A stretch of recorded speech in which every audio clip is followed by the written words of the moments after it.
வணக்கம். வில்லம்பு செய்திகள். நேபாள நாட்டின் தலைநகர் காட்மாண்டு ஆசிய விருதியில் நடைபெற்ற சிலம்பாட்ட போட்டியில் இந்திய நாட்டின் தமிழகத்தின் திருவள்ளூர் மாவட்டம் சார்ந்த மாணவர்கள் சாதனை. திருவள்ளூர் மாவட்டம் சின்னம்மாப்பேட்டை கிராமத்தை சேர்ந்த மாணவர்கள் ஈட்டி சிலம்பாட்டம் கலைக்குழு சார்பாக முதலில் இந்திய அளவில் கோவாவில் நடைபெற்ற சிலம்பாட்ட போட்டியில் வெற்றி பெற்ற மாணவர்களை தேர்வு செய்து இந்திய அணி சார்பாக நேபாள நாட்டின் ஆசிய விருதியில் நடைபெற்ற சிலம்பாட்ட போட்டியில் மாணவர்கள் மதுமிதா, யஷ்வந்த், பாவனா, மித்ரா, சஞ்சீவன், புட்லுரை சார்ந்த மோனிகா, ஹரிணி கலந்து கொண்டு சிறப்பான முறையில் விளையாடி 3 தங்க பதக்கங்களும் 2 வெள்ளி பதக்கங்களும் மற்றும் வெண்கல பதக்கங்களும் வென்று இந்தியாவிற்கு பெருமை சேர்த்தனர்.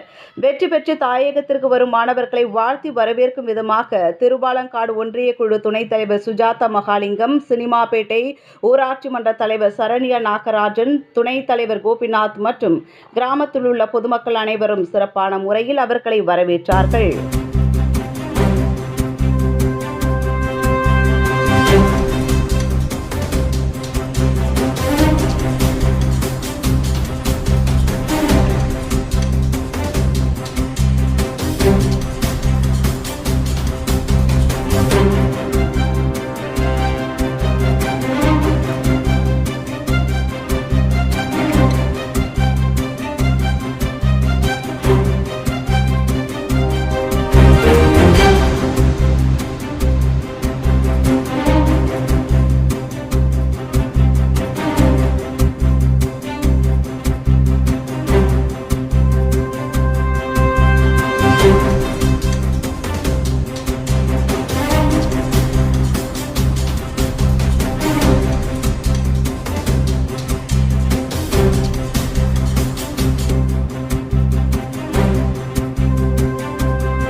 உடனுக்குடன் செய்திகளை தெரிந்து கொள்ள வில்லம்பு சேனலை சப்ஸ்கிரைப் செய்யவும்.